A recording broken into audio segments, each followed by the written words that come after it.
Hey, comic book fans, welcome back to Comic Book Corner 2.0, and fans, you're with me, Mike Spiderslayer. That's right, getting ready to do another countdown. That's right, everybody. This week, Mike Spiderslayer has 11 comics in total. That's 10 physical copies. I only got a chance to read one digital copy this week. So with that, we have a total of 11 comics. So with that being said, let's just jump right into the countdown, starting with number 11.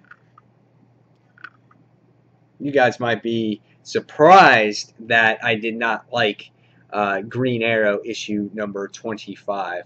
Was it a most horrible comic? No, but it really wasn't my, I guess, cup of tea. I found this disinteresting, really, from what the story is currently going on, and obviously this has got the 0-year banner on there, so it's not going to talk about the main story. But we had an interruption with Villains Month, then we get an issue with the story, and then you get another interruption with 0-year. And I kind of don't like what 0-year is representing right now in DC Comics. I really don't, and this is my personal opinion.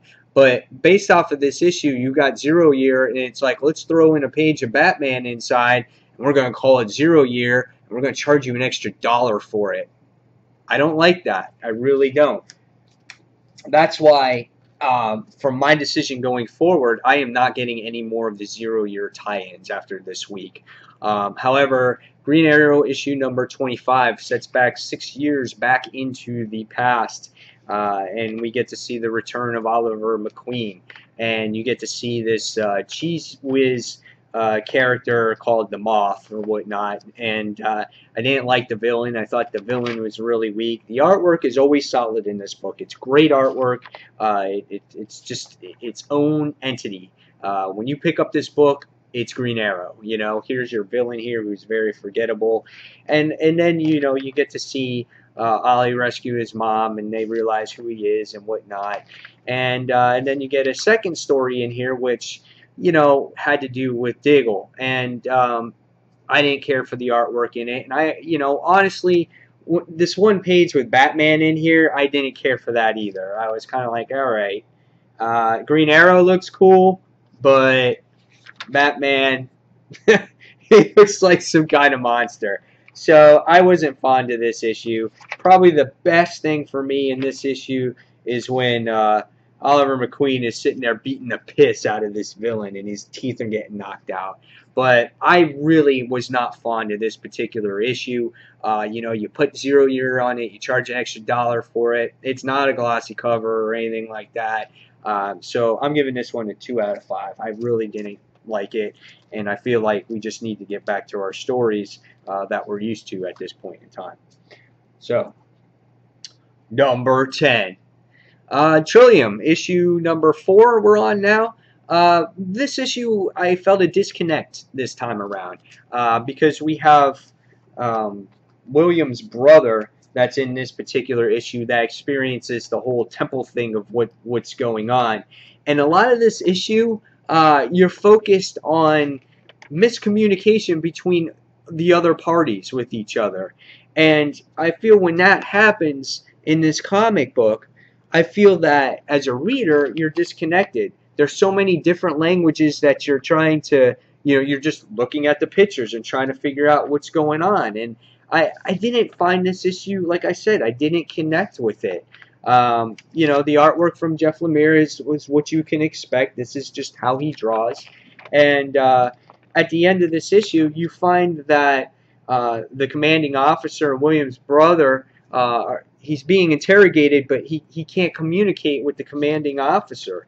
And as the issue goes along, we get to see characters switching back and forth between now and the past and things like that. And it becomes, Nakia and the brother, and it switches. And at the end of the issue, you find that, these two are really connecting and falling in love.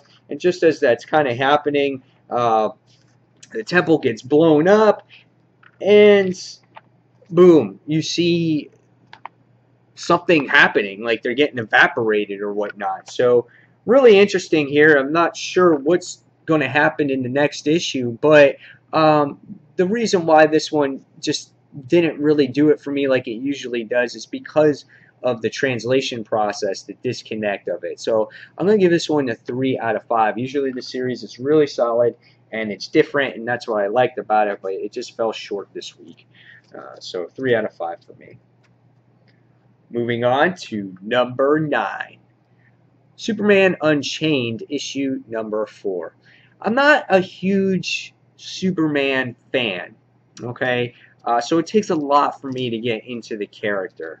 When I was a kid, I grew up, reading Marvel comics, always about Spider-Man. That's my passion.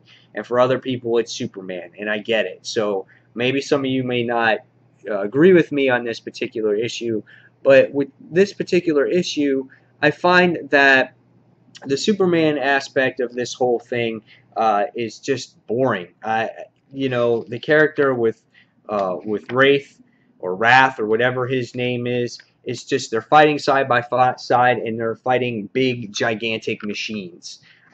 Something about that just doesn't appeal to me.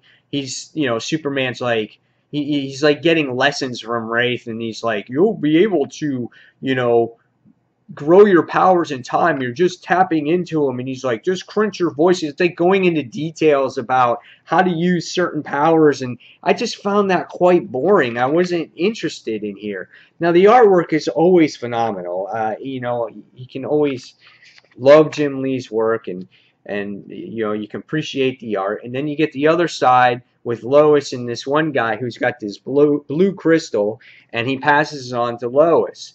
What does this blue crystal represent? What is it about? I don't know, but we have people that are after this crystal.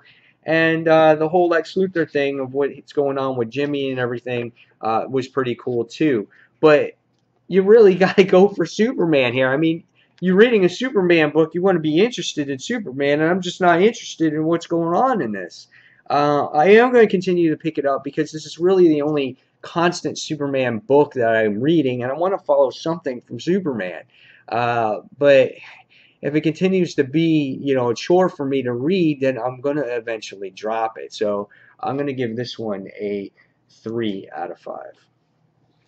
So moving on, we're going on to issue number 8. And number 8 is Green Lantern issue number 25. Now, Green Lantern issue 25 is what we call the aftermath of Lights Out. And Hal Jordan, after some discussion, or really a brief discussion with his other Corps members that are afraid to use the light, he comes up with this great idea saying, hey, guys, we're going to, conserve the light. And we're going to arrest everybody. We're going to police the galaxy, and whoever's using the light, we're going to arrest them. What is that? Like, how can you do that? Just knowing that there's so many other people in the Corps, in the spectrum of light, it just doesn't make sense to me. And especially his love interest, Carol Ferris, is in here, and she doesn't agree with it, and she flies off. There is no way this is going to work. And as the issue continues here, you get an interjection between, John Stewart and Kilowog saying, are you sure this is the right thing to do? But in the end, it looks like that they're kind of backing them up, and they're going after this particular person right here, which I can never know her name right there, but, Ange Norge or whatever she is, yeah, they're going after her, and they try to arrest her, and at the end of the issue, I felt that it was kind of generic. There's this battle, and then at the end, you're left with this cliffhanger where she gets her people, and this new Star Sapphire is using her powers to get Kilowog and Hal Jordan. So what is the end? What is the end result in all this? I don't know. I'm kind of interested to see how far this is going to go with the whole conserving the light aspect. And when they're just going to say, screw it, and we're just going to get back to what we're doing, is what I want to see, and how Hal Jordan handles everything, because he just seems so hard-headed. Like, he's so stuck on things, and I don't know. We'll see where this goes. But I thought this was an average book as well. And I gave this one a 3 out of 5. I don't know what I was really expecting here, but I was expecting something maybe a little bit different. So that's that. So with that being said, we are going into number 7, I think it is. Yeah, hold on one second. Yeah, 7. So we're going on to number 7, and this was the one digital comic. I usually read my digital comics the night before I do this, and the only one I got a chance to read was Trish Out of Water, issue number 2. Now this is a digital, or this is, you know, we got privileges thanks to Aspen Comics for actually providing this to me. And this was a series that looked interesting just because of the cover. I'm just sitting there going, what is this all about? I didn't read issue 1 yet, so I'm going to go back and read it because I did enjoy this. I gave this a 3.5 out of 5. And in the beginning of this issue is you find this woman who is actually murdered here. And this lady who is murdered happens to be the girl that's on the cover, and her name is Trish. And this huge tidal wave comes up, and you can see that in the image here. Hopefully it focuses, yep. And Trish comes up, and this huge wave comes, and she finds herself breathing underwater. So she's kind of like a Aquaman type of thing, and she winds up saving these people. It doesn't look like she's friends with them or whatnot, but she saves them. And in the whole issue, it winds up becoming that her mother was murdered. They're doing this interrogation, and the person that's interrogating her is this guy who specializes in, you know, extraordinary cases. This guy right here. And when the issue concludes, we come across these weird-looking people, where they came from or whatnot. So, and I think they might be looking for Trish. So this was a really interesting comic, different characters, different type of artwork, and I'm going to be interested. I'm going to go back and read issue number 1 and check out issue number 3 and see if I can continue reading this. You know, it's always good to check out other comics here and there. I think I gave this one a 3.5 out of 5 stars. Pretty good, nice, solid artwork, and something different. So with that being said, now we're going to move on to number 6. And number 6 was Batwing, issue number 25, 0 Year tie-in. Now, did this book really have to do with 0 Year? Not really. They just threw in a picture of Batman fighting some thugs alongside with Luke Fox 6 years ago, and he took notice of him, the way he fights. That's about it, folks, when it comes to that. So for that, we're going to charge you an extra $1 because this book is usually $2.99. So I don't agree with what DC has done when it comes to these 0 Year issues. And again, I'm not going to be buying any of them anymore until this whole thing is over. However, I did like this book for the story that it represents. I think it teaches a good lesson about bullying. There's a lot of that going on these days with school. You know, how kids are getting bullied in school, how kids commit suicide. Even in football right now, bullying is going on in NFL football. My favorite team is the Miami Dolphins. There was an offensive tackle that's been bullied. He wound up leaving the team because of it. A whole bunch of people are going to get in trouble. So it's in today's society, and I like what this issue represents because of that. And, you know, this is about Luke's friend Russ, you know, who is just a kid who is a little bit different, and he gets picked on at school, and you know, and basically this kid's got nothing. Luke's got everything. He's a good kid. He's a fighter. He can defend himself and whatnot. And you know, Luke always tried to steer Russ in a good path, but after time goes on in this issue, you know, Russ always gets picked on. He actually gets, you know, rats put in his locker, ink in his locker, kid beats him up, and, you know, kids are making fun of him, putting on social media, and eventually he winds up going and gets snakebite off of the internet, which is, you know, a little sketchy there. But, however, it's the story, the point that they're trying to make. And here's the one thing that's talked about here with Batman. Luke is trying to defend himself against the gang, and then Batman shows up. So there's your picture of Batman in there. And so as the issue goes along, the kid Russ winds up buying this whatever it's called, and he becomes this. So I was like, okay, so he becomes that. Out of all things in the world, he becomes that because he makes him. You make him look like he's a little bit sick or twisted in the issue before he becomes that. And then he becomes this Bane-looking character, which was all right, and that's what kind of messed up the issue. But when you come at the end of this issue, you wind up that this character is going to be making his return. So. Again, the main story here is about the bullying and what happens to somebody when they can be pushed to the limits. And that's what I liked out of the issue. I could care less about the 0-year thing, but I gave this one a 3.5 out of 5 stars.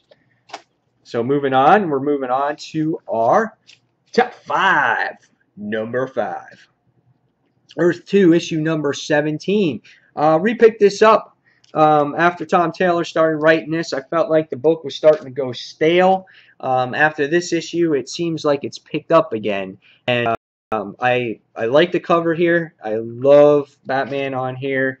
I love the interior artwork in this book with Darkseid Superman. And the overall issue inside is just beautiful to look at. I love how Darkseid Superman is just like tearing the soldiers to pieces here. But this Interested was really cool.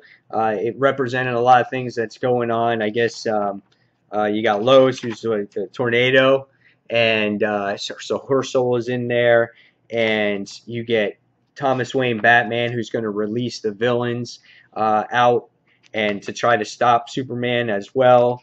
So there's some interesting things that really go on in this issue. You get what's his name? I've been out of this issue for this series for a couple of issues, so I forgot a little bit that's going on. Dr. Fate tries to stop Superman as well, and let's just say that was an epic failure because he literally gets his helmet cracked in here, which was awesome to see.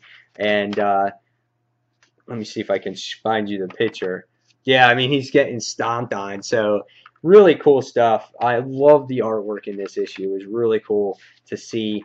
And at the end, you get to see General Lane. I guess he dies in this issue as well. So interesting book. I really liked it. I'm going to continue reading it from this point forward now again. And I'm going to give this one a 4 out of 5. So moving forward, we're going to go on to number 4. Right? Yep, number 4. Here we go. Forever Evil, issue number 3. Now, some of you guys are like, what? Mike, you've been putting on Forever Evil, issue number 3 as your top for a while, all these tie-ins. Yeah, you're right, but there's a few issues that I like better personally this week. But not by much. I mean, you're talking minuscule differences why I like certain issues better. But in this particular issue, you find out why our Justice League members, how they were captured, where they're at. You find out that they're in Firestorm, in the Firestorm Matrix. You open up to a page like this, which is really cool. You got David Finch, who does the art, which I think fits the book in this series because it's a darker Justice League type of book. And we find out in this issue as well, Bizarro and Lex Luthor are trying to work together to stop everything that's going on with the crime syndicate. And the conversation between Lex Luthor and Bizarro are it's like night and day. You got the smartest guy with the stupidest guy, and his dialogue is literally the type of dialogue, and I thought it was pretty funny. You get to see a battle between Ultraman and Black Adam, which was really neat. And then you get to see Captain Cold, who loses his powers, which is totally unexpected and probably one of the best things that happened in this issue. And I like how I got to see Power Ring finally do something in this series also. So really cool stuff. And at the very end, you get to see a formation of a team building here of villains, to stop this crime syndicate. This issue was really good, but however, I felt like you kind of had to read the tie-ins to figure out what was going on. some of them they gave you what was happening with the Rogues, but when it came to the Black Adam and Ultraman, you just got into them fighting, and it didn't reference back to how this fight actually started. And that happened in the last tie-in issue. So that's why this got that little hiccup and didn't get that, you know, pick of the week, because it's like I felt like you really, to get the true meaning of the story and to get everything out of it, you had to read those tie-in issues. And, you know, we're all told that you don't have to buy everything, which you don't, but still. And that's why it didn't get pick of the week here, but still, it was a 4.5 out of 5 star book. So next, we're moving on, and we're moving on to, once I put this away, number 3. Top 3.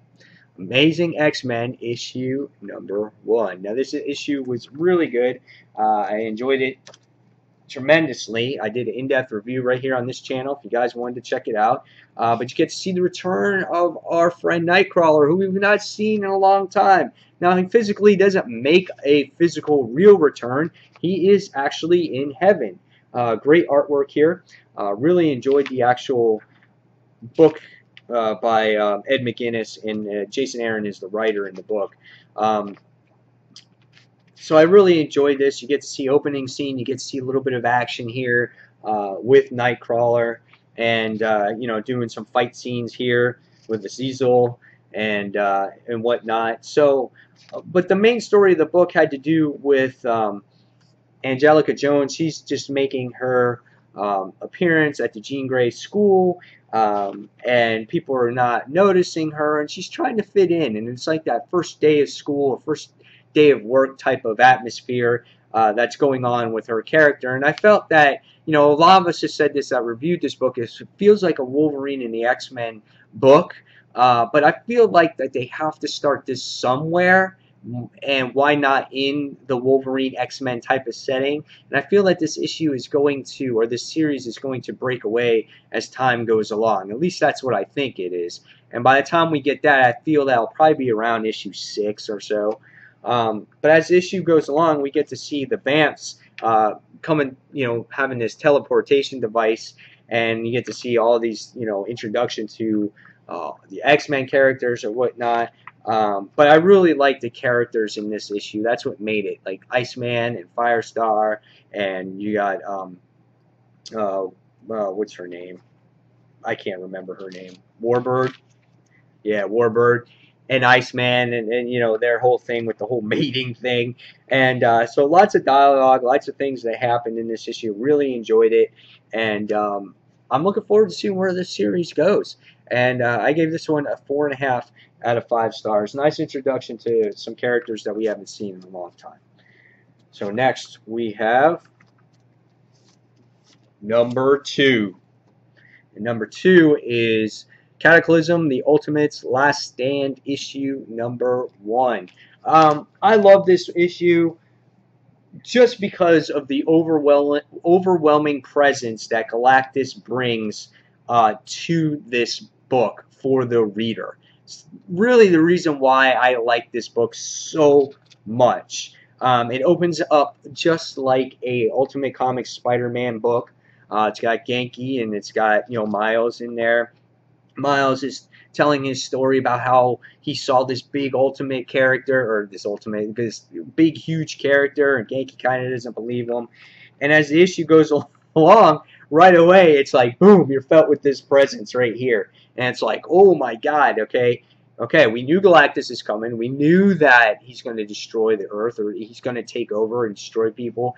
But I think what the writer is trying to do here is that he wants to present to the reader that this character is just overwhelming, and he's overwhelming to the Earth, to the city, and to our heroes. And it wants to focus on how strong, again, this character is towards everybody. No one can stop it. S.H.I.E.L.D. can't stop it. Spider-Man can't stop it. And sure as hell, the Ultimates can't stop it. And this page in this book was an ultimate, like, action-packed, blow-up scene type of thing. Now, in this series, you didn't get much story here, but the story is going to come. It just wanted to push you into that direction, just being like, oh my god, holy crap, we just got overrun by Galactus. What are we going to do now? Let's regroup. Let's figure out what we're going to do. Let's come up with a plan, and you're going to see the story unfold in future issues starting this coming week. At least that's my prediction. At least that's where I hope it goes. Who dies, I don't know, but I love this. I just loved it for what it was. It was just a fun, you know, it didn't set you up with a whole bunch of story and everything else. It was just fun. And sometimes you need that in comic books, you know, because back in the day, it's what comics were, only just explosions and action and robots and big guns and things like that. So I liked it, and I gave it a 5 out of 5. I like the artwork by Mark Bagley. He did the original Ultimate Comics Spider-Man book. So it's nice to kind of see him back on that right now. So next, my number one book of the week, and the reason why I got number one book of the week was because I didn't expect it to be as good as it was, and it was Swamp Thing issue number 25. I love this issue. This issue was great. First off, I love the cover here. It just fits the character, I feel. You know, it looks a little sketchy or whatnot in a way, but it fits the book with the green and the roots and you know, and that brown tones and whatnot. But it was cool. And Charles Soule's a writer, and the artwork is done by Jesse Siaz, if I say his name right. And this comes to the conclusion of the Cedar battling Alec Holland for the Avatar of the Green. And it opens up, this is a great page here, and it just opens up into this arena, you know, and if you leave the arena, you lose. The Parliament is the one that makes a decision on who wins and who loses, and you get to see them start off this battle in this big, huge arena that's like this crater thing, and the winner, again, is going to be the Avatar of the Green. The first person who makes the move is the challenger. And the challenger is the Cedar, and he winds up throwing all these seeds in him. And Alec Holland is kind of, you know, he's kind of overconfident in the beginning, and you know, he throws out these seeds, and he goes, "Fine, you made your first move." And he starts taunting him, and he goes, "Oh, I can be that way too," and he scares him. And right even before these seeds, you know, land or whatnot, you see the whole bunch of other Swamp Things that Alec Holland produced in here. And the creatures wind up coming from the ground and whatnot. And right away, you know, Alec Holland's like, "Oh, you lost. There's no way. You can't win." And he constantly says that. And Cedar's just like, "I don't know," you know, and you think that he's going to be beat. But as those seeds landed, he planted poison on the ground. And you see that right here, so you get to see this poison. And it kills all of Swamp Thing's little clone guys. And Alec Holland gets a little bit pissed off, but he winds up taking his belt, and he winds up throwing it on the ground. He's like, "See, you can't win. You have no more seeds." But the Cedar has this one seed that's left in his mouth, and he spits it in his face. And it's like, oh, man, and he starts getting overrun by this little creature. And the Cedar winds up taking his staff, and he stabs the Swamp Thing right in the freaking back. And the little staff winds up becoming alive, which was awesome. And it takes him through this portal, and it winds up bringing him right to the moon. And it's like, oh, shit. So it's like, that's it, man. The Cedars won. There's no way. So based off of what Swamp Thing learned in the last issue, off of the Weed Lady, I think her name was, he had to come up with something. Otherwise, he would die out there because there's no plants. And the Cedar's like, "See, I'm the winner." And he goes, "Give me the power." And what happens, he's all happy. And then all of a sudden, you see something going on his head. Now, since he's part of the Green as well, the Swamp Thing winds up coming up, and he winds up forming out of his head. And he's like going to stomp on his head. And he's like, oh, damn, that's it. He's won. Game over, right? So based off of the, you know, now Swamp Thing actually has to make this decision. The Parliament says, now you have to kill him. He goes, "End this, Alec Holland. We have wasted enough time on this pretender to your throne." So he is forced to kill the Cedar. And all his green power has been taken away by the Avatars. He has no more power left. And based off of what happened in the last issue, Alec Holland was warned that he's going to have to do something that he's not going to want to do, that's going to have to change his mind. And right away, Alec is sitting there going, no, I will not kill. This is not part of me. And he rips off his leg because the Parliament was going to do it for him. And right away, just as he says no, Swamp Thing starts losing his powers. And what happens is he is going to be retired in the green as the rest of the avatars were.